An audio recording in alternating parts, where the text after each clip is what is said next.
Hi, I'm Caleb Giddings from Gun Nuts Media, and I'm back!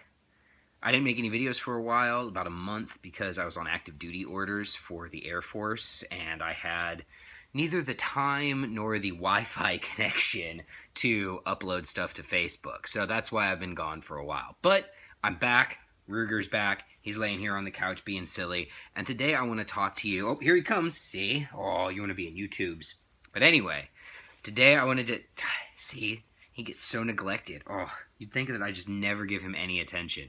But anyway, to actually get to the point of the video, if I could do it without being interrupted by my dog, today I wanted to talk about something that I get asked about a lot because I'm generally known as a competition shooter. People who are more interested in the self-defense aspect of shooting will ask me all the time, "Hey Caleb, I'm serious about self-defense. I carry my gun. Should I shoot competition?" Here's the answer. Yes, shoot competition. Okay, video's over. Bye. No, I'm just kidding. The reason why, yes, you should absolutely shoot competition if you are serious about self-defense with a handgun. And there are a lot of reasons for it, and there are probably even more dumb reasons that people on the internet put out for why you shouldn't. So, yes, you should, and now we're going to get into some of the reasons why, and we're also going to debunk some of the stupid things that people say when they say that you shouldn't shoot competition. The first and foremost reason why you should shoot competition if you are serious about self-defense is that competition provides a place for you to pressure test your skills with a real gun and real ammo. Yes, hey, dumb dog. Yes, the targets at a match do not shoot back. However, there's no other place to do it. Classes teach you skills. You go to classes to learn better gun handling skills, to learn better manipulation skills, and then you have to refine them in your own personal practice. So you go and you dry fire, you go to the range and shoot drills, you go to the range and run scenarios, and that's how you refine your skills. But at some point, you absolutely have to pressure test your skills. And there are not really any opportunities to do that outside of competition shooting, unless of course you live in Detroit or Memphis, in which case you can probably pressure test your skills whenever you want. But competition gives you that opportunity. Yes, the pressure of a pistol match is not the same as the pressure that will be induced in an actual gunfight. That's 100% true. But it's better than no pressure. It's better than going out on your range and plinking away by yourself and training and never being subjected to the pressure of a timer, never being subjected to the pressure of your friends laughing at you because you blow a stage. Those are all real things, and they do actually affect your ability to manipulate the gun well. So reason number one, straight up why you should shoot competition, is it gives you the opportunity to test your handgun skills under pressure. And that's super important. It's unbelievably important. And that right there should be reason enough. But there's a few more.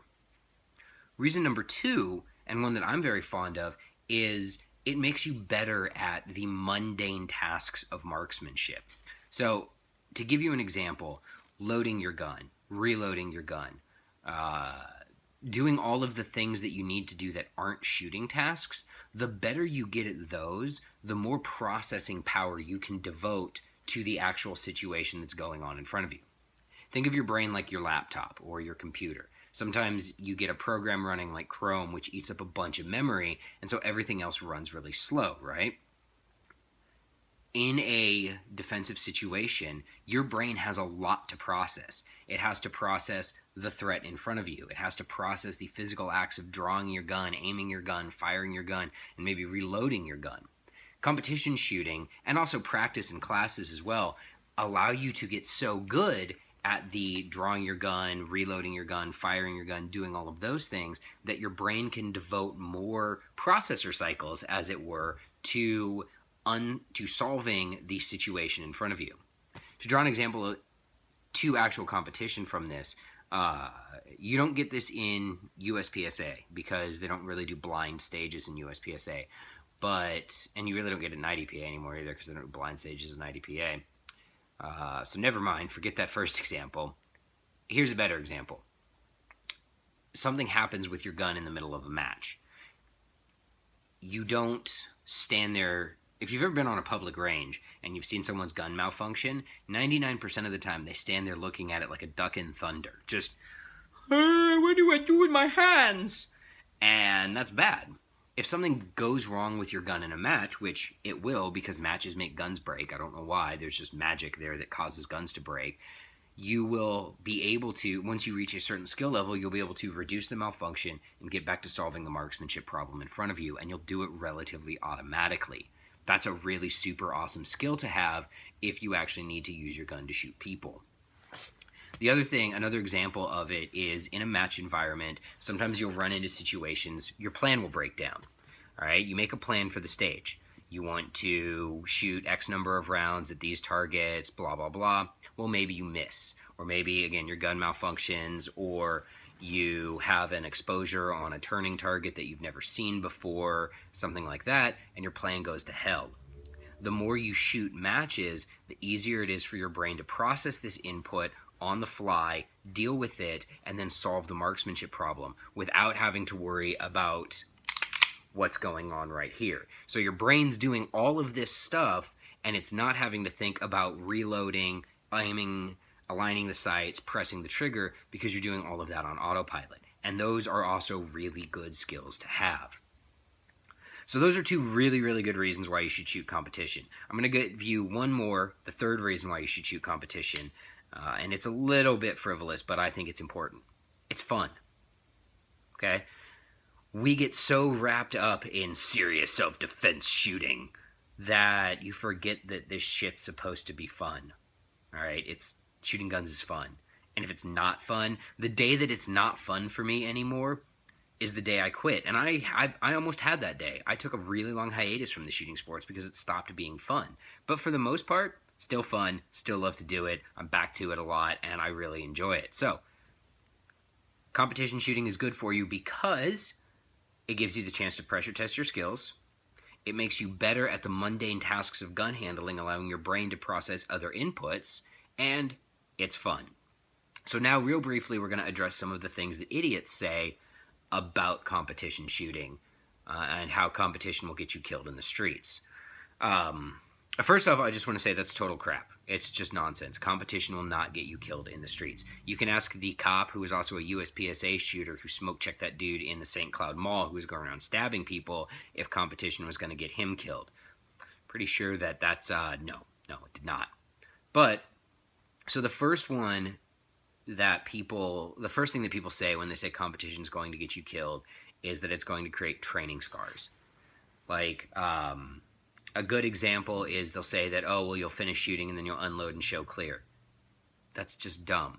And then for an example of that, they'll point to some nebulous example that they heard from their uncle's grandfather's buddy on the internet about how dead cops were found after gunfights with brass in their pockets because they were taught on their training ranges to pick up their brass. And so in the middle of the gunfight, they'd stop and pick up their brass and then they'd get killed. Well, that's bullshit. That never happened. I actually did an article on Gun Nuts Media a while ago that looked into that and actually looked for real instances of that ever being documented. And guess what? Zero. Big fat zero. There was a very famous shootout that the California Highway Patrol was involved with back in the 70s that was sort of the genesis for a lot of these stories. But when you look at the actual incident reports written by the actual people who were there, didn't happen. Nobody died because they bent over to pick up brass off the streets in the middle of a gunfight. It's horse crap, and if anybody tells you that, you tell them they're full of crap.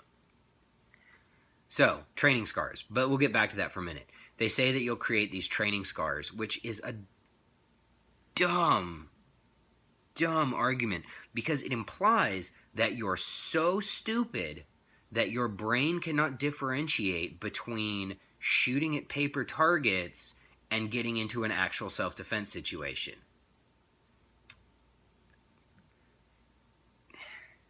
It hurts me to think about that. You hear stuff too like there's no timer in a gunfight, which means you won't apparently know when the fight started. There's just none of the objections to competition shooting really make any sense except for one.